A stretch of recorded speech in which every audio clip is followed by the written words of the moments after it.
These guys over here. Yeah, Yeah. yeah. Let's be loud back. Yeah. All right, guys. I think it's time to get started. And when we were here last, I had some problems with the YouTube video. Yeah. And so it's fixed. I got it. Here it is. And we'll start with this. The reason I want to show you this is that it's kind of a good window into what happens in the art world, the art market, the people who restore things, the people who are the experts, so-called experts, the kinds of things that they look at. And this was newly attributed to Rembrandt.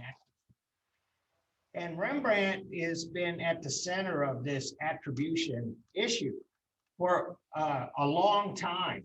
Like I told you last week, the Dutch government wanted to find out which of these were really Rembrandts, because there were more of them around than he could possibly paint. And what they found out was that Rembrandt had a side job, and that was as a painting teacher. And he would teach people how to paint, and if it was good enough, he would put his name, he would sign it, Rembrandt. You'll see here, it's got a very distinct signature.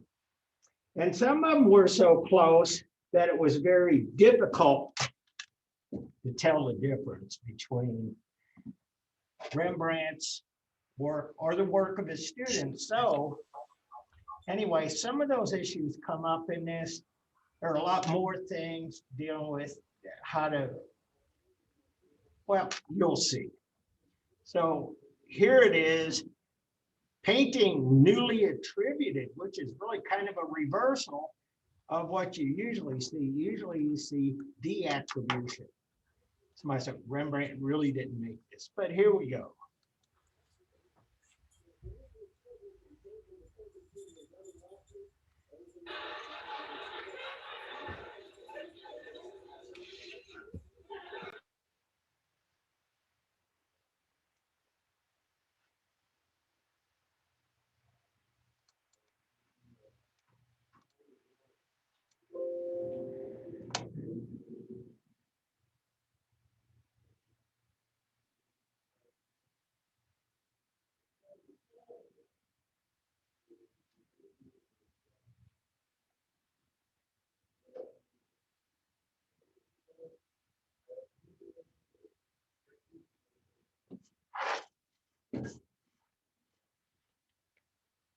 The auction house Christie's send the catalogue as they usually do to my cat. Open the envelope, flip through the catalogue, and my eye got stuck on this picture because of how it looks, but also because they call it circle of Rembrandt. And if you know a little bit of 17th century, you can sort of see that this type of fashion relates to the early 30s. So at that time, Rembrandt just came from Leiden, and he didn't have a circle. So I thought, what they write down doesn't make sense, and the picture looks too good. So it's that sort of blink of an eye feeling that I felt this is better than what they think.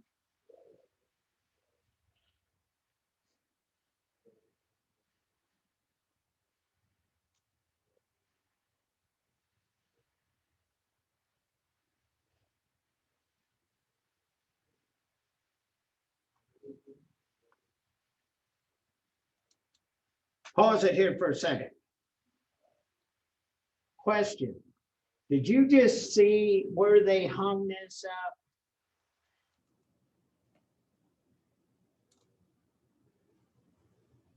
Right there. It looks like it's kind of dark. Yeah. Yeah. Why would they do that? To protect the painting. Yes, absolutely. And what happens is that light just destroys painting. Strong light will bleach it out in short order, but even low light has very harmful effect. And so, yeah, that's why, and that's really happening in a lot of galleries and museums anymore, is that they have very low light to protect the painting, just as you said.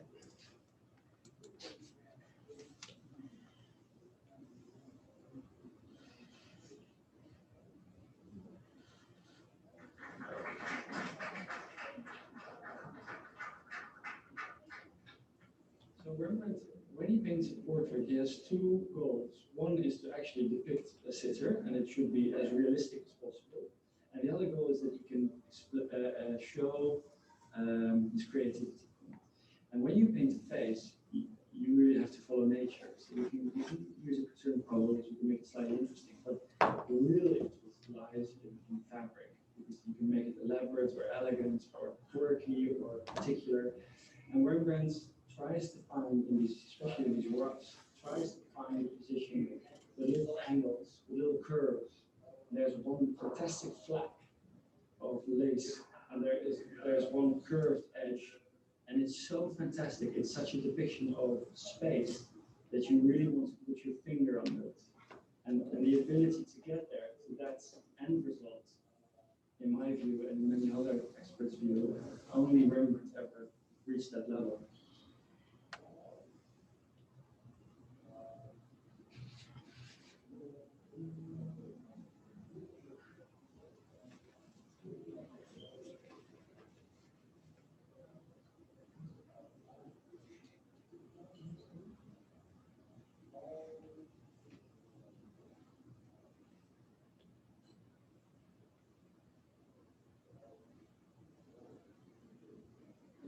For me, it's about connoisseurship, old-fashioned way of looking at pictures and really having an eye and having the ability to see greatness in paintings. But that's not enough these days. You also have to compare it to technical elements. So we did every potential possible test available.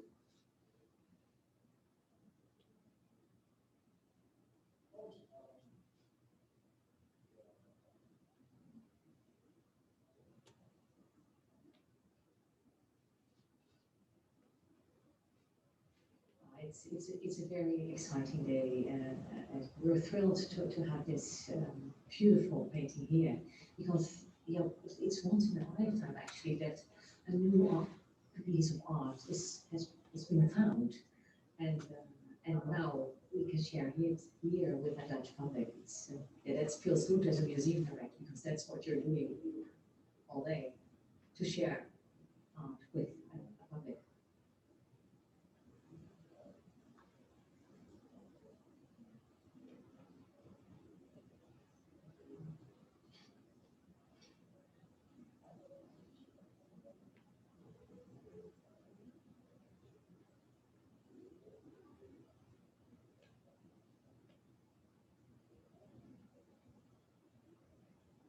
The old masters had secretive image projecting devices that helped them draw faster and better. So That's an ad. Yeah. The old masters had secret devices. Remember what I showed you early on? See, when my guy, David Hockney, put out those theories, a lot of people scoffed at that. Now it's pretty much accepted. And one of the other things I'd like to kind of point out is that the guy who discovered this Rembrandt, the guy who did most of the talking in the little film, he was talking about connoisseurship. And that is an old-fashioned idea.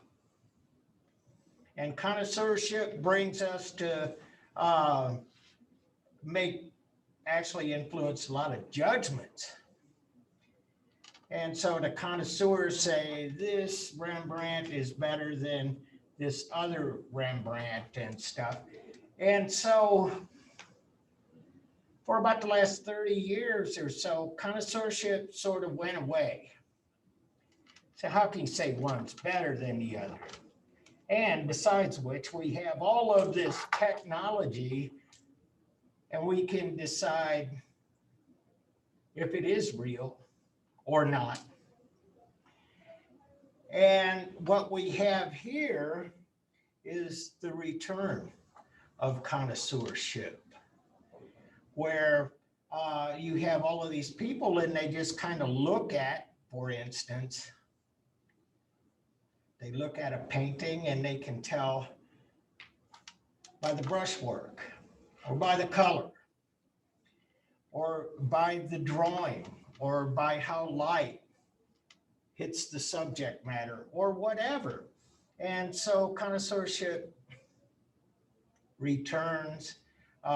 It's a valuable tool, was abused for a long time, but there are people that can do this sort of thing. And anyway, with that, let's go to a different screen. And let's see, slideshow from current slide. There's the slide for the video.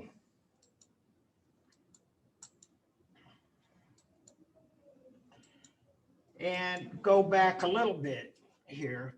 And we have these two self-portraits that are in the book. And when they look at Rembrandt, they have to kind of look at the date.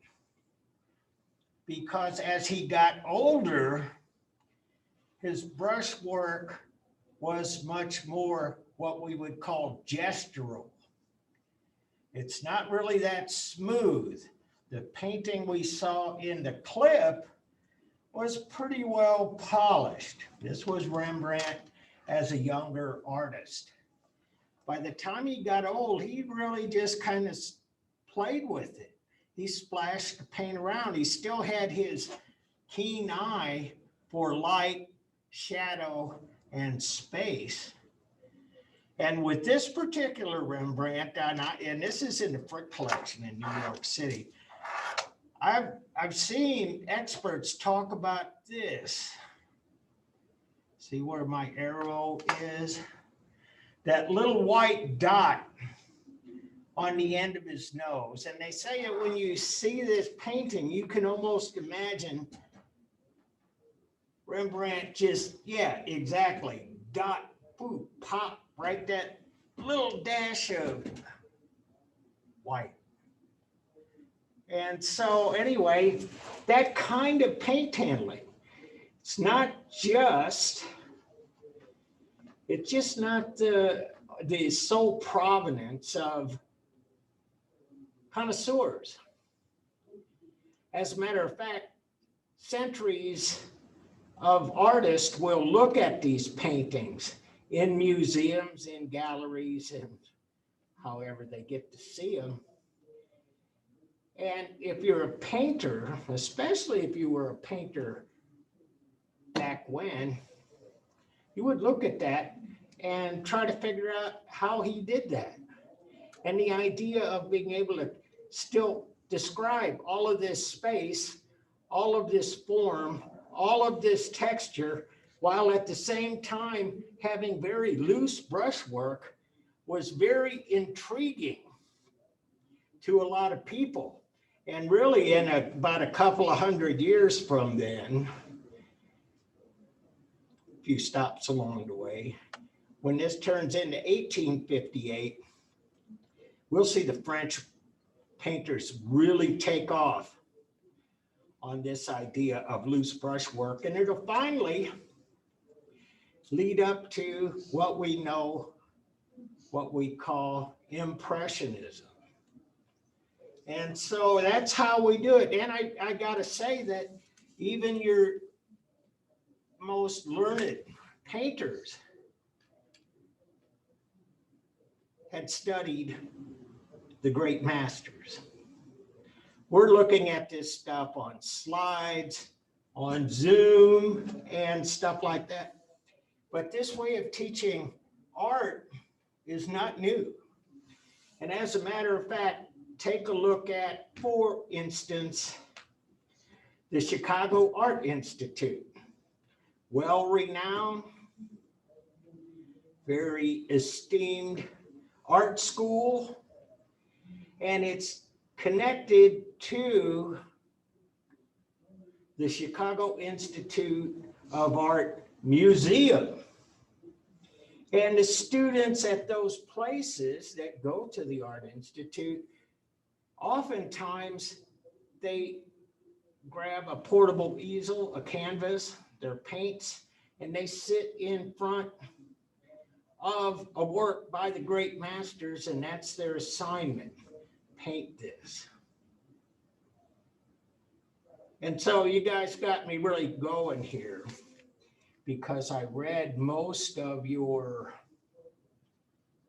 responses to the quiz, and I could really tell the people who had studied painting, because about half of you chose oil paint as your as the medium that you wrote about, and I could really tell who had actually studied painting.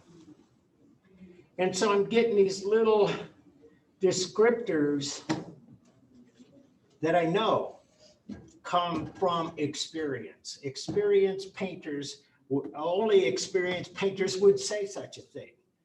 One that caught my eye, fat over lean. You guys ever heard that one? I know some of you have, because I read about it. Fat over lean, which means that your thin layers of paint, which are lean, go on first. And then the paint that has more substance gets put on top. And typically it's thicker, and oftentimes it's lighter. And so you can see that, like on this sleeve, it was painted dark first, and Rembrandt came over and started making these kinds of marks, this kind of brushwork, to give us the idea of folds in the sleeve. Likewise on the hand. You see this area was painted likely last. And this is the fat paint. And that it goes right back to my original point about that pure white dot on the end of his nose that not only shows the reflection, the shine, the light, but it also makes the face on almost a subliminal level appear to be more three-dimensional as a result. So anyway, I studied painting. I could go on about Rembrandt for a long time, and not just the toothpaste. Didn't you say Rembrandt like stole his students' work also? Yeah, well, see, and that is a dispute that was that kind of part of the authentication, that Rembrandt stole his students' work and put his own name on it. If I You was know. a student, I would think, I would be like really mad. Like, I'm surprised his students didn't like come forward and say, that's actually my work, like, you could compare it. Yeah, I don't think they had much power to say that it was theirs. yeah, well, exactly. I don't know. It was a good living to be able to work in the workshop of a great artist. And Rembrandt wasn't really the only one. There were a lot of them, especially up in the northern Low Countries. People like Peter Paul Rubens had a whole assembly line of painters, and like Bernini and his fountains and sculptures and things. So, yeah, union labor. In fact, that's what they call it. It's called an artist guild. And they were sworn to keep the secrets And yeah, it was pretty complex. Anyway, wanted to keep going with this Northern Baroque. And you see, wanted to Albert Cuyp.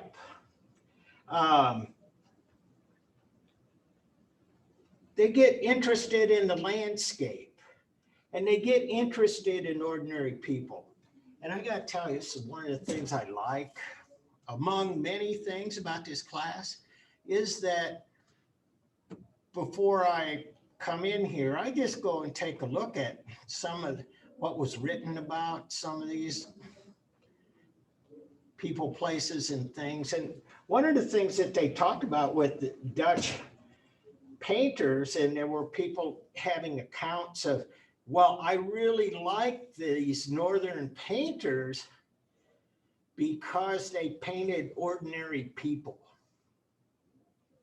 And that'll be something that'll persist through the Baroque and even forward. And so, yeah, you have these scenes. The other thing that's happening here, you see the Dutch windmills, which is like environmentally carbon-free energy. They were 500 years ahead of time.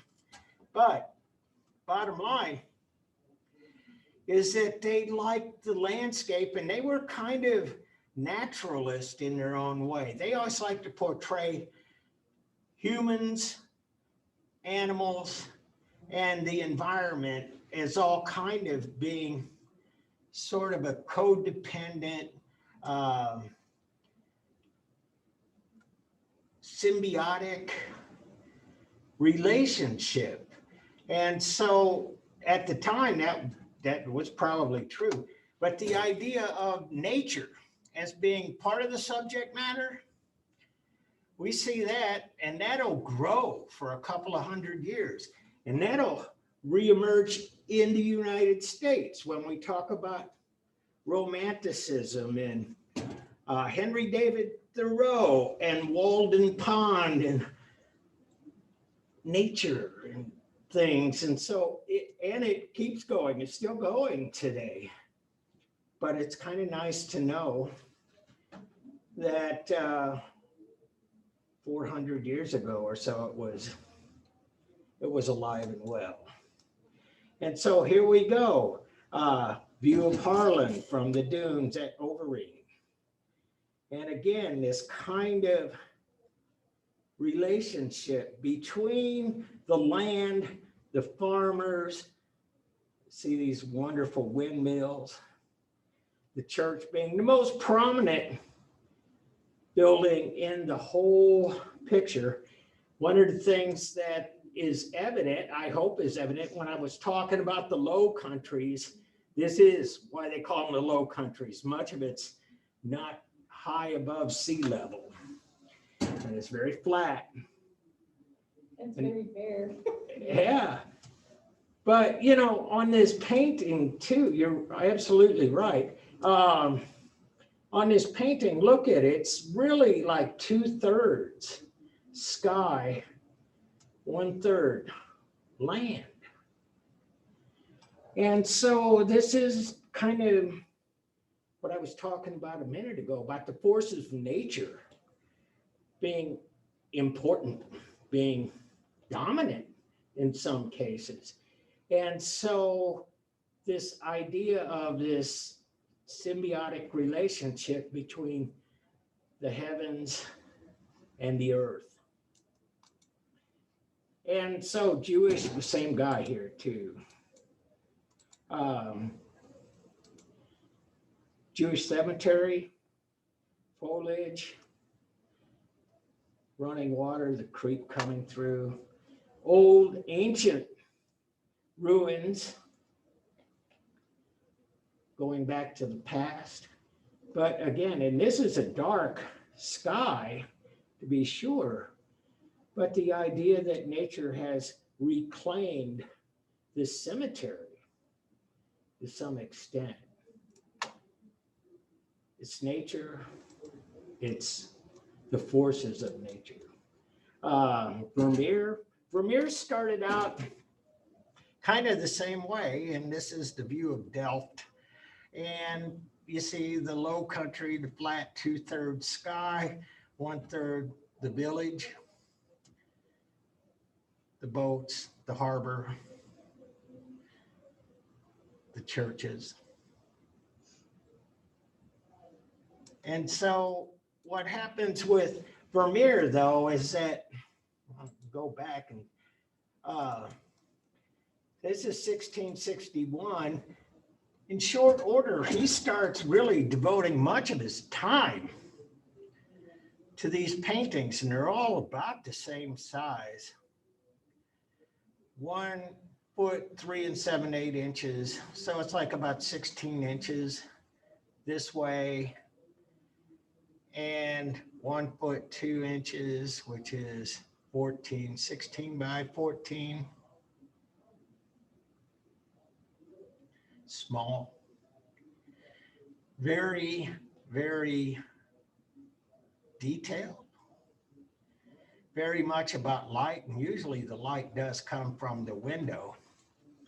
And we looked at that from the beginning. We looked at this with David Hockney and how they figured out how Vermeer did this. And you see, these are basically the same, 1 foot 5 inches. So instead of being 16, this is 17.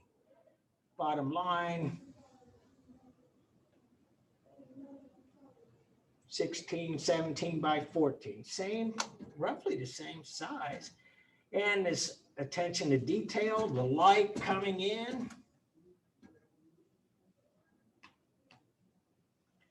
Again. And so I put, there's 3 of these. I put the star on this one because this is the one that is the cover of our textbook. And so the allegory of the art of painting. Again, allegory. Things that represent, that tell a story or represent other things. And so here is the artist himself painting, the light coming in through, got a chandelier that Van Eyck would appreciate. Map of whatever, cartography, the chair. This is one of the ones that Hockney was all about, making the chairs the right size. But at any rate, for the most part, ordinary people doing ordinary things.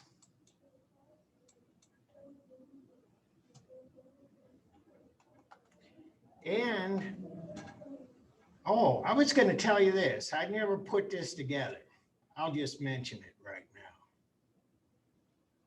now. You know, a lot of these artists that we're talking about have Hollywood movies made about them. Yeah, it was a Colin Firth, I think, it was called The Girl with the Golden Earring, which is one of Vermeer's famous paintings, and it's about the girl as the subject matter and the muse, and Colin Firth as Vermeer himself.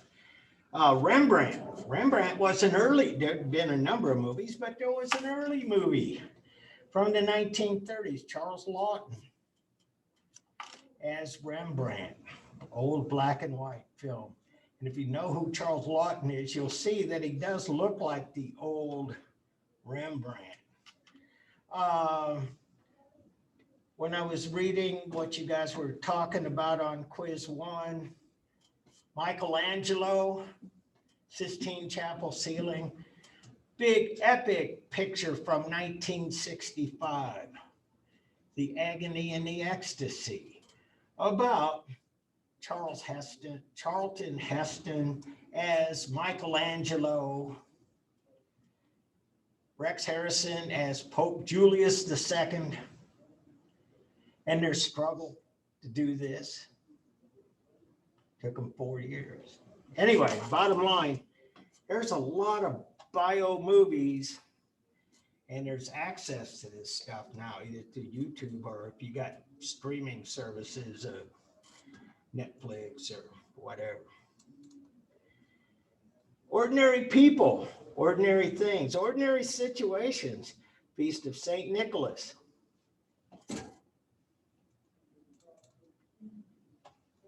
Willem Kauf. Still life with the late Ming Jar, 1669.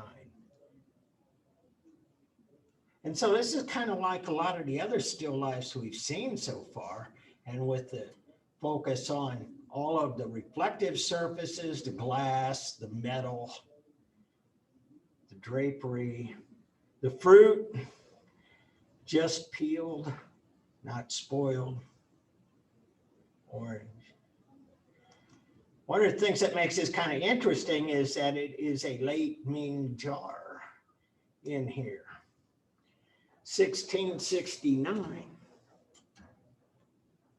I thought they were knocking on the wall. And I think they're writing with a chalk or something. Yeah.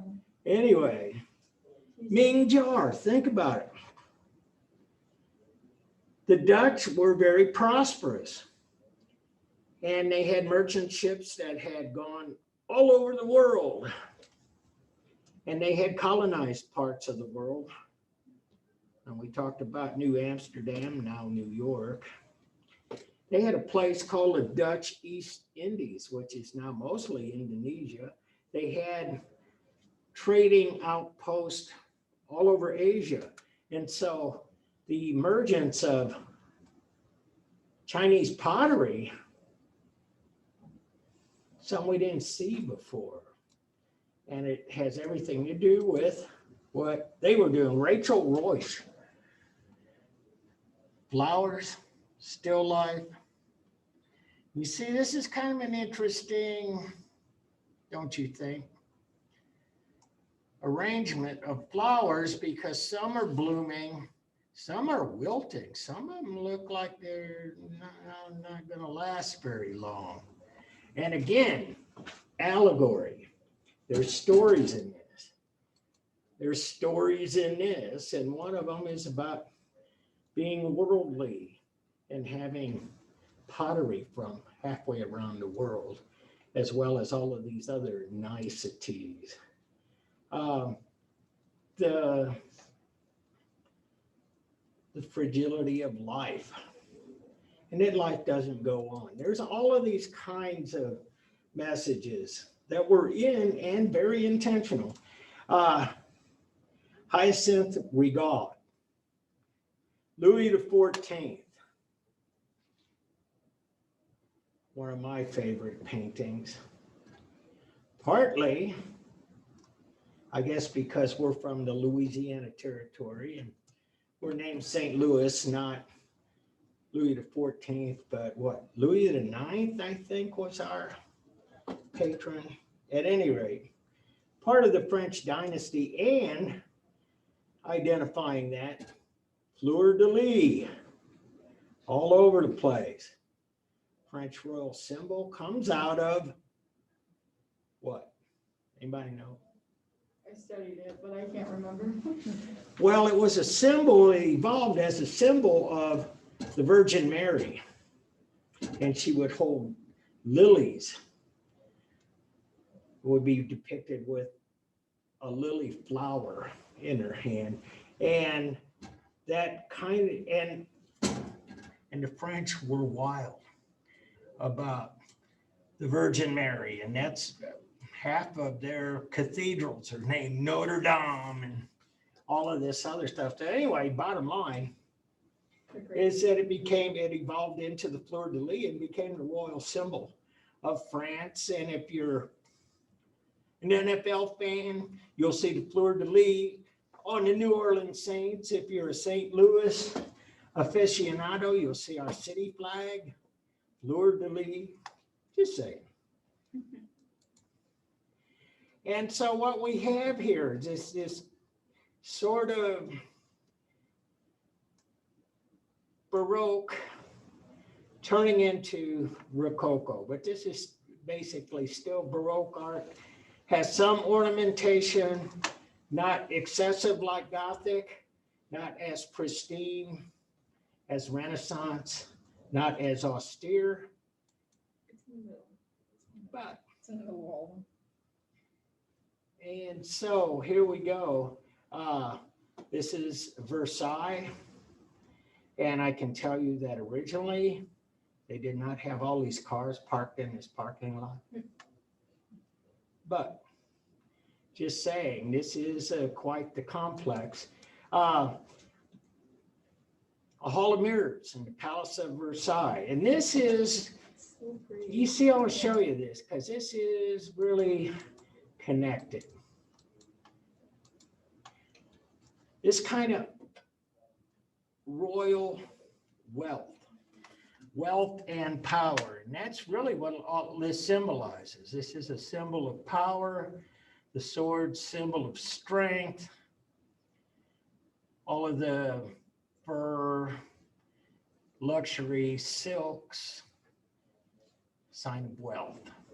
And so that's really what takes over in France. We've moved from the Low Countries and we're starting to see France, and France is really doing it up.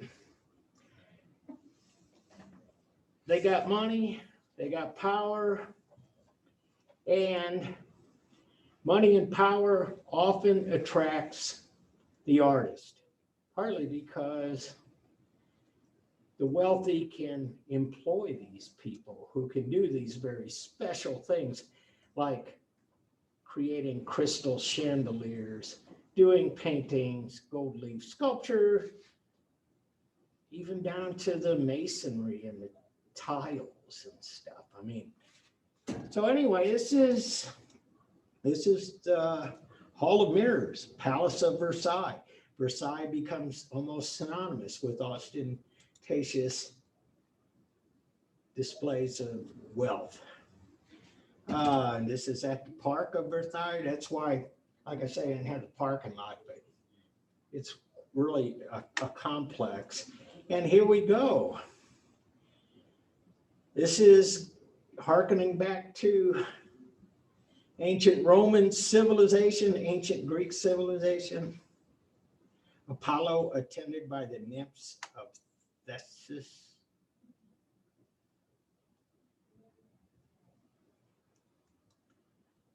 Amazing. So we see this kind of, there's the, how it sits in the grotto. It's really quite amazing what they do with their wealth. Some more Versailles shots, the Royal Chapel.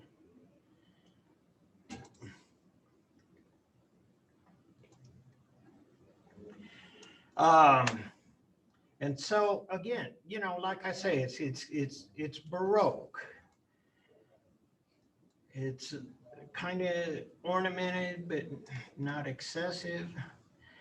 Going back to very deliberate indicators of ancient civilizations, particularly Greco-Roman, but sometimes you'll see an Egyptian influence in all of this too. Nicholas Poussin in Arcadia Ego. Again, back to the classicism that does emerge. And this is a landscape with St. John on Patmos.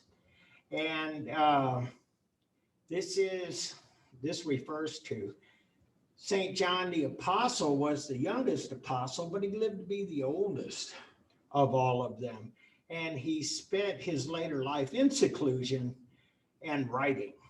And so he brought us the Gospels of St. John, but also the book of Revelations comes from St. John too. So quite notable. And hey, I told you about a Egyptian influence. There's an obelisk right there. So they got this kind of reverence for ancient society. And I put the star on this one. It's they're all kind of the same and all kind of very interesting. Nicholas Poussin, the Battle of Phocion. and ritual, ancient buildings, and this idea, again, this is a really good example of humankind, nature, and a symbiotic relationship. I'm going to talk about that here too. It's really pretty green. It's same thing. And so it kind of reflects an attitude. Claude Lorraine, landscape with cattle and peasants. In this painting, nature is almost the whole picture, with this little bit of cattle over here and some peasants, but this is a small herd. And the rest is landscape and the rest is nature. Louis Lenain, family of country people, everyday things. And in his case, these people are really kind of poor and a little raggedy. Look at this guy's jacket. It's torn here, it's torn there, it's worn on the edges. Kids are barefoot, you know. Got a nice little dog.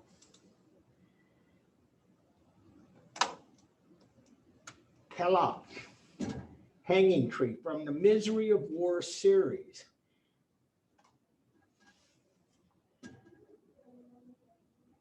What? I don't know, I just had a thought in my head when you were like explaining like I was like studying the slide and then I saw the name in the corner and I got distracted, sorry. No, it's what I need to make a point here, because we're going to see this. We're going to see this kind of art really and largely in printmaking, by the way. This is the miseries of war. And what we see with some of these artists is that they start making etchings. And this is early 17th century, but it runs for long through the 19th century. We see artists taking on issues of morality and existential issues about life and death, about good and evil. And so this is the miseries of war, not meant to be pretty.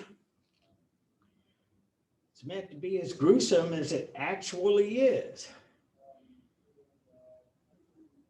And so we see this, the Miseries of War series. So this is just one of many images. And these tend to be kind of pacifist. They tend to be humanist. They tend to be trying to deliver a message of morality or against immorality. And so what's different is that a lot of these don't really have anything to do with religion. You know, because before this, we would tie those messages with the religion, you know, like this Christianity. This means don't hang people by the dozens. But these are quite separate. They're about war, they're about poverty, they're about cruelty. And as we go along here, I got some other examples. Georges de la Tour, Adoration of the Shepherds, which isn't it a wonderful painting? Little baby Jesus in swaddling. The shepherds come to adore. And we know because Joseph was old, Mary was young and beautiful.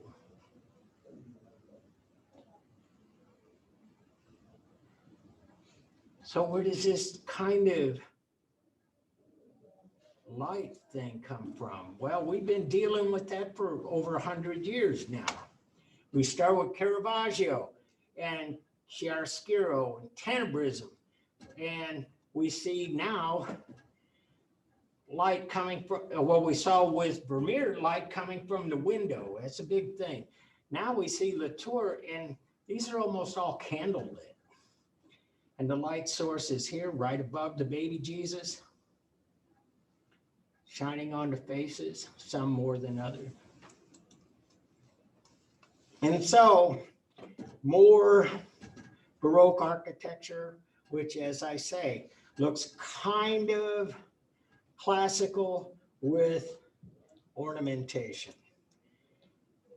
Christopher Wren, probably Britain's most famous architect. This is the St. Paul's Cathedral in London. And again, it's kind of Gothic with its spires. It's kind of Roman with this dome. That almost looks like the capital of the United States. It's kind of Greek with this Greek pediment, with the pediment statues. And it's kind of Roman here with the Corinthian columns. They just stole everything. Yeah, yeah, it's basically the time of pulling it all Yeah. together from the past. And so,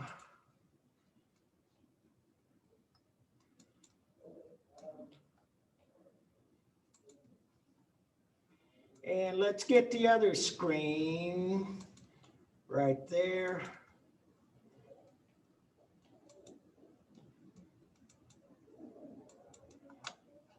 So, can you guys see that? Rococo to neoclassicism?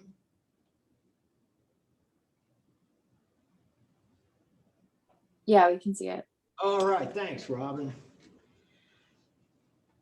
Rococo, neoclassicism. Really kind of what happens in this late 18th century, when it happens in the 18th century, I should say, is that a lot of the Baroque kind of continues on and goes to excess. I showed you King Louis XIV, showed you the palace at Versailles, and especially in France, that proclivity for excessive ornamentation, ostentatious display of wealth, et cetera, et cetera. That continues in France. And they have this saying, it's called Fête Galante, and it's kind of honoring the party that is a celebration. And so they have all of these, what would be 18th century lifestyles of the rich and famous. You know, it's like really a lot of that kind of stuff, and that's Rococo. But the other part that's going on simultaneously is neoclassicism, which is what I've been on about Christopher Wren and some of the other architecture that we've seen. And so this is kind of an interesting piece. Put a star by it. And this is how chapter 26 starts.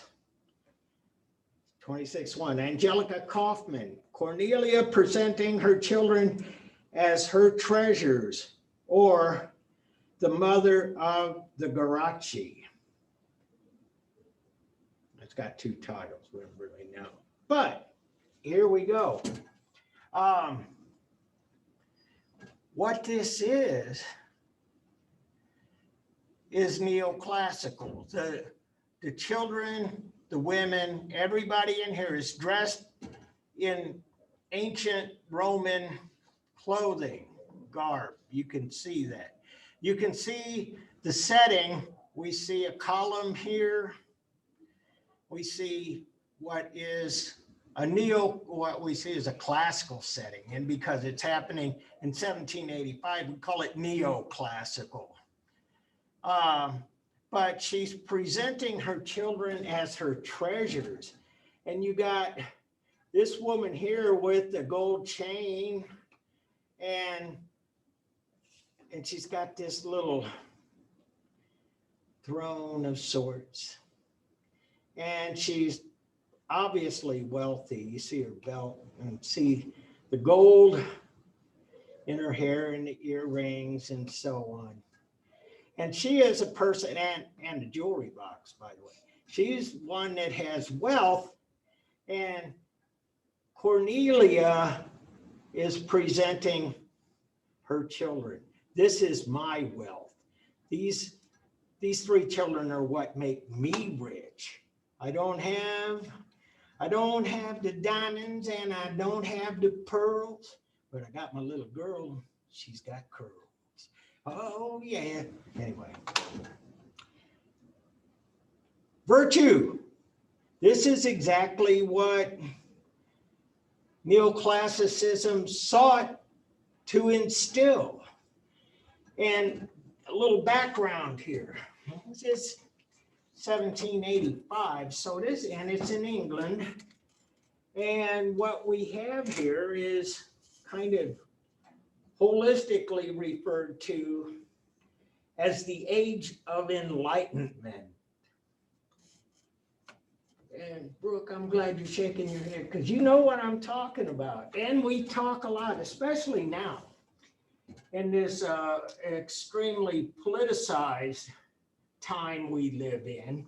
And we talk about the Constitution, and we talk about laws, and we talk about our, quote, founding fathers. And you'll see if you ever do any research on our founding fathers, Thomas Jefferson, James Madison, and so on, they are referred to as men of the Enlightenment. And one of the things that made you a person of the Enlightenment was that you respected and you were a believer in how things were done in ancient Greek and Roman times. And we still talk about a lot of very similar issues today. But they were really very keen on pushing forward science and knowledge to overcome fear and superstition and ignorance. And so a lot of these neoclassical paintings are like little billboards of sorts on how to be virtuous, how to rise above, how to be enlightened. And so this is from obviously motherhood perspective, but there's a lot of things going on in neoclassicism that refer to that kind of Greco-Roman virtue and knowledge and rationality.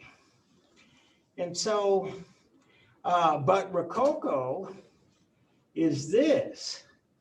We see that ostentatious decoration, display of wealth. I showed you Louis XIV. This is the Hotel de Sauvet in France and in Paris. And this is from the Rococo period, and they don't leave anything undecorated. It's kind of a polar opposite from classicism. And here's another Hall of Mirrors in Munich, Germany, early 18th century. Again, Rococo. And so what I had here, one of the places I don't have in here in the book, and I thought of when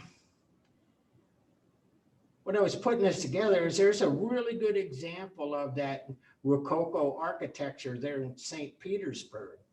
And Peter the Great and Catherine the Great they were the Tsar and Tsarina of Russia in the 18th century. And basically he built the city of St. Petersburg. And Anyway, I'm going to show you. See if I can find.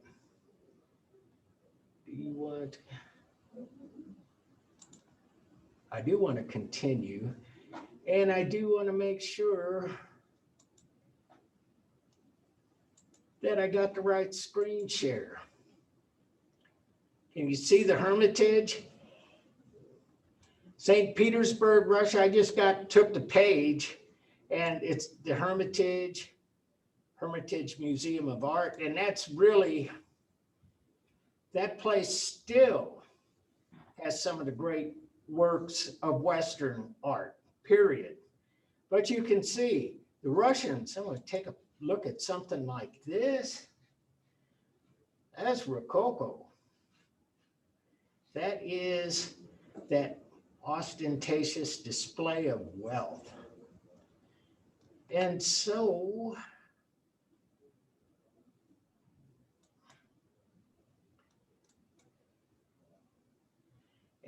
yeah, this is, I mean, look at this, it's like insane. And you see a lot of the artwork here from all of the Italian, Dutch, French masters, and so on. So, yeah, it was a European thing. We'll go back to the other page.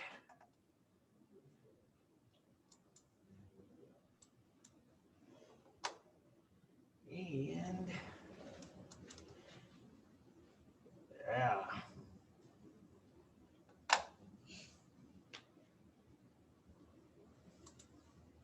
And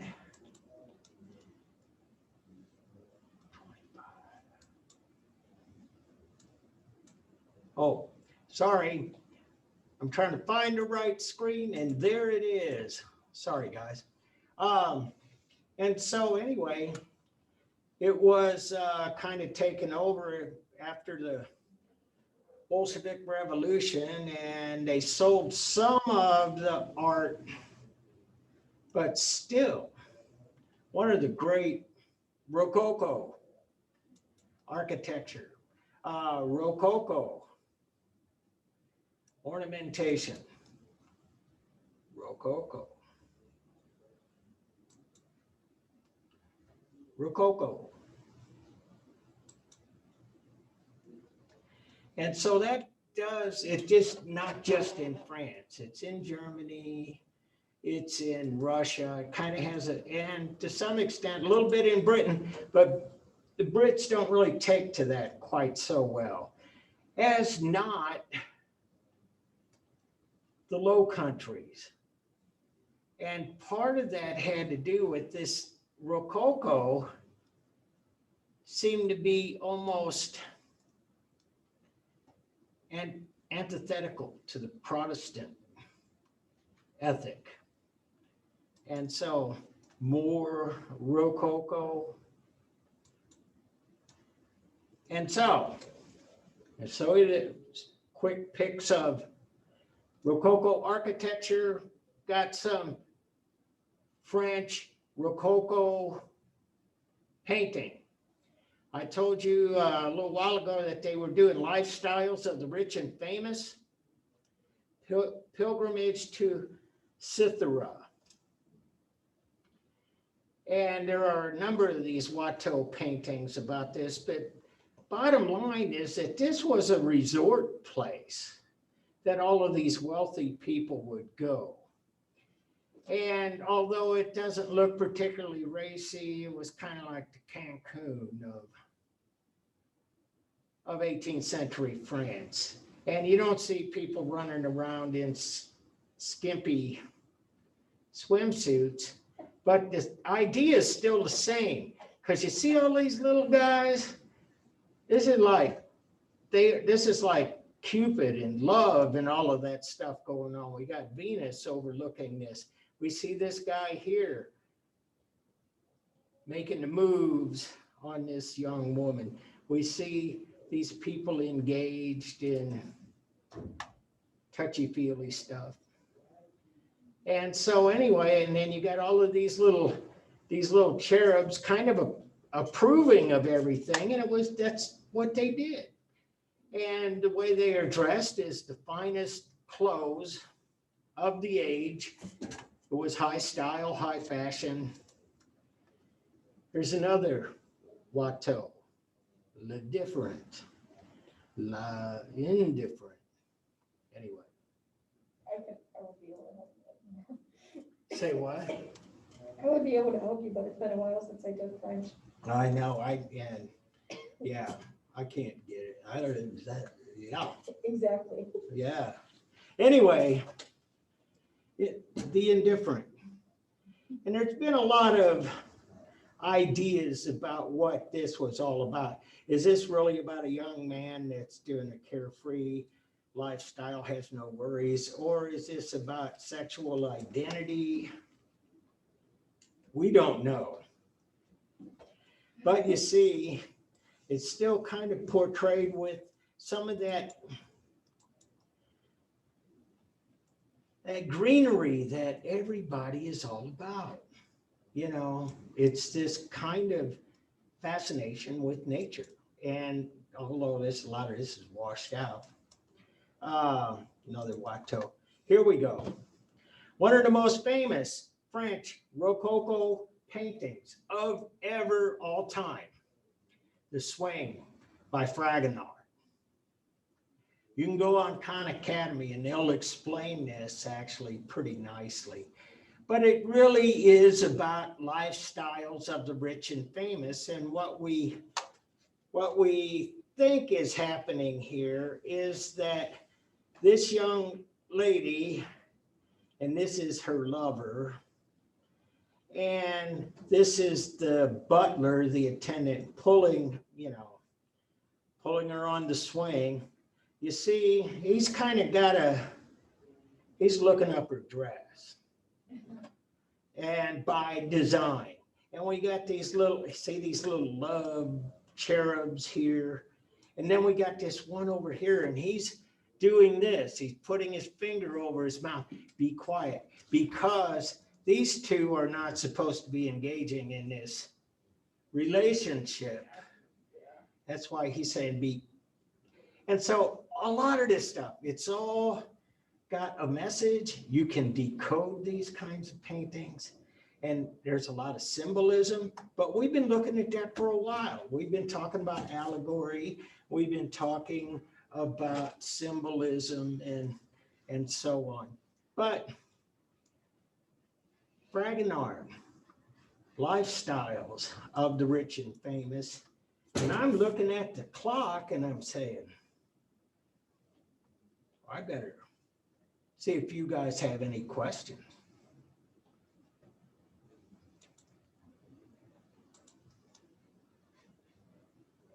So, how you guys doing? Any questions? You liking this stuff? I hope so. I love this stuff, but I'm kind of weird. I think it's very interesting of how everything is done and how everybody's different through the times, but it's mostly the same. Yeah.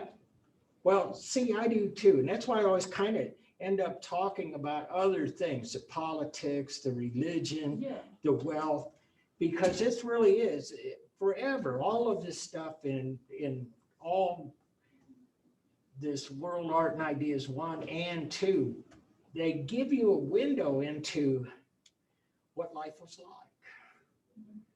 at that time. Definitely. It's And like a snapshot of it, kind of like what it was. it is, absolutely. And what I'm doing right here, showing you this is really kind of, and I got a few more Rococo painting slides we'll see on Wednesday. But this is what leads to the French Revolution, because this stuff really got out of hand. And the people with the power and the wealth were not taking care of the people. And so the resentment, plus the Age of Enlightenment, the ideas of liberty, freedom, democracy, that's all out of ancient Greece and Rome. And so, yeah, we got a lot of things coming together. And so, if there is no more, if there are no questions, it must mean it's time to go. So I'll see you on Wednesday. Thank you. Thank you.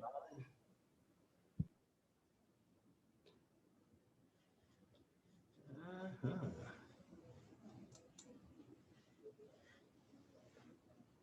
Let's see. Stop recording, that's what I want.